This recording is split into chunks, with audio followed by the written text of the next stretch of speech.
Gambaran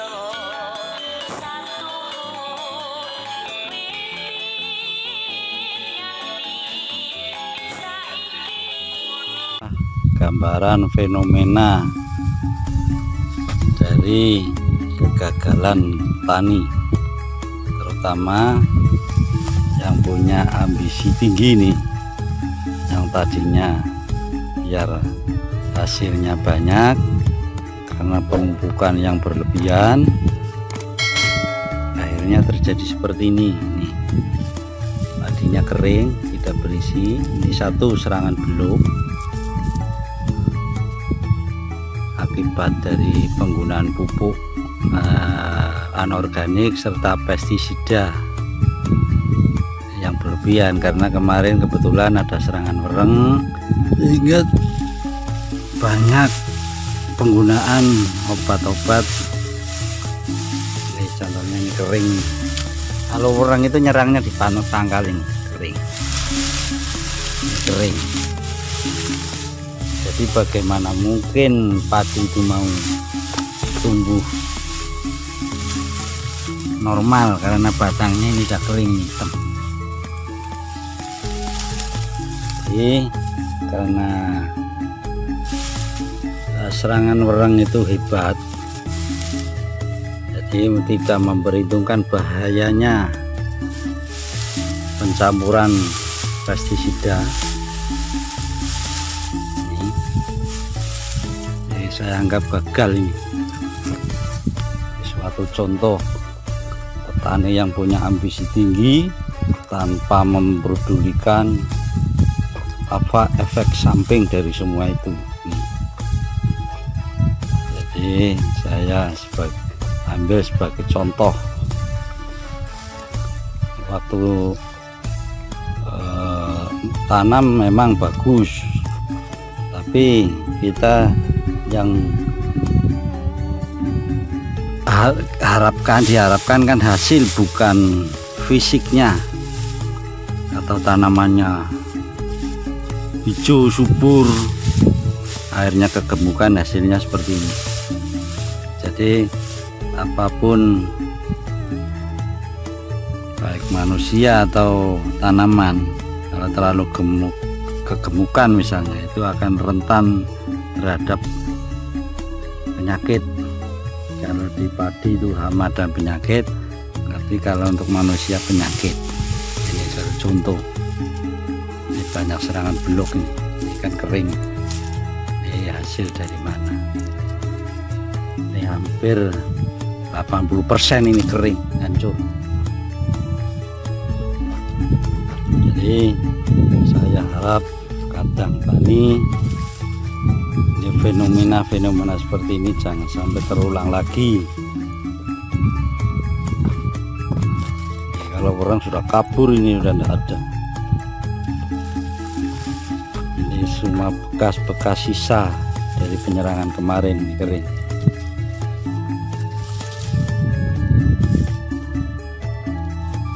Dan itu informasi dari petani-petani yang ngeyel, tidak mau mengambil nasihat-nasihat dari dinas pertanian. Sebenarnya awalnya memang sudah bagus, ini sudah sistem legowo, tapi ternyata karena penggunaan pestisida yang berlebihan, hasilnya seperti ini, hasil akhirnya ini. Kadang tani yang lain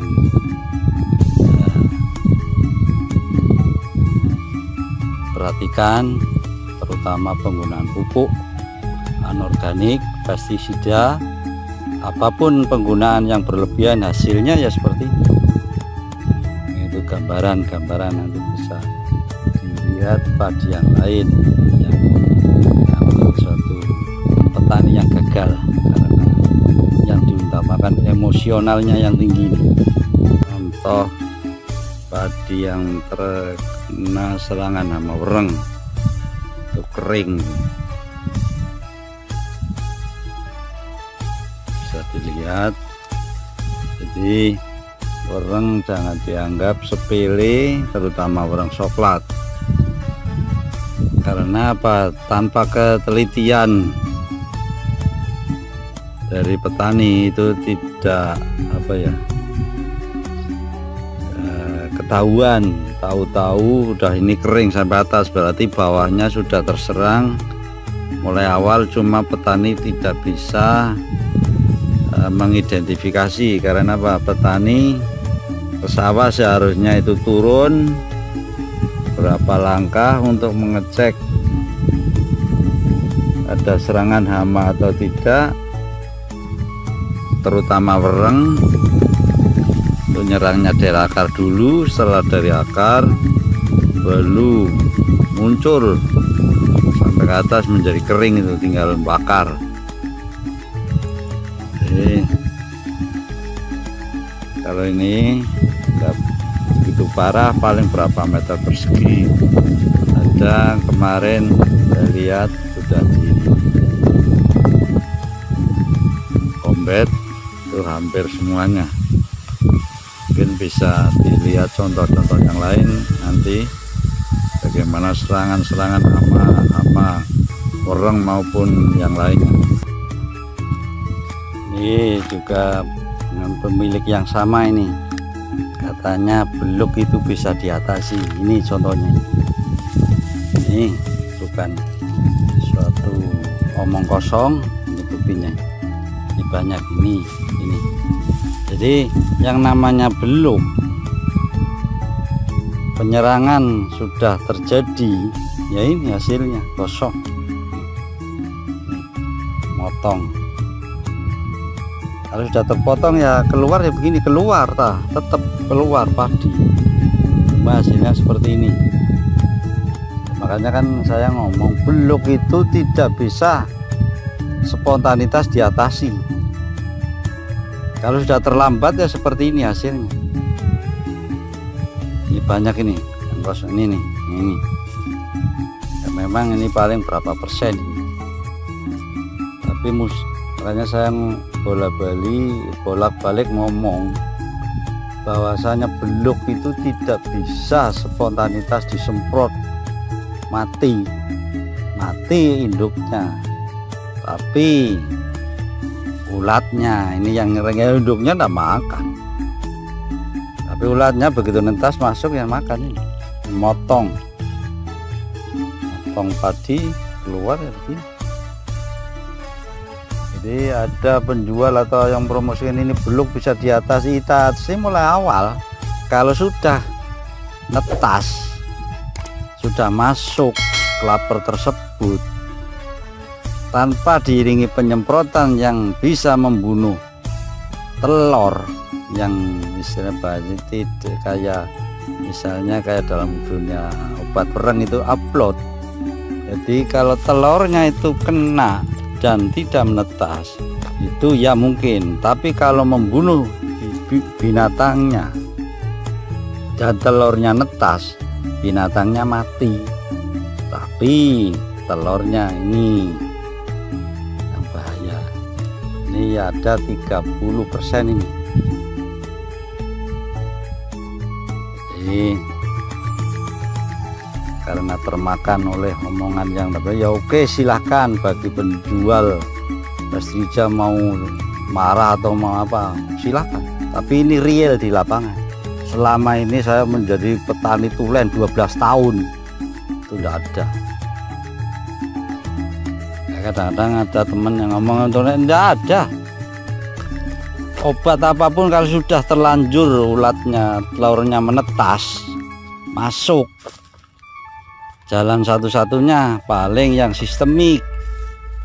Tapi sistemik pun kalau sudah terjadi generatif seperti ini ya keluar, tapi ini enggak bakalan karena pangkalnya sudah potong. Nih kering. Kalau sudah bisa karena masih ada generasi baru, masih masa vegetatif. Tapi kalau sudah masa generatif pembentukan buah ya seperti ini, keluar tapi keluar kering.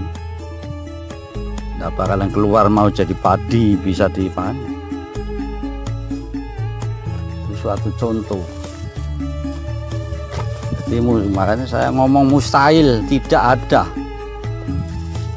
Kalau sudah kepotong keluar tapi keluar beluk, bukan padi, padi kering beluk itu namanya. Tapi kalau masih masa vegetatif oke, banyak produk apapun bisa. Saya tidak mempersukan suatu obat pestisida, tapi bisa. Mau yang murah mau yang mahal itu terserah petani. Tapi kalau sudah menetas, jangan harap itu menjadi padi yang bisa dipanen.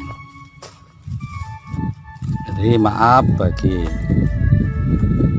petugas-petugas atau yang punya kepentingan biar hasil produknya laku, tapi tolong arahkan petani, arahkan cara penggunanya.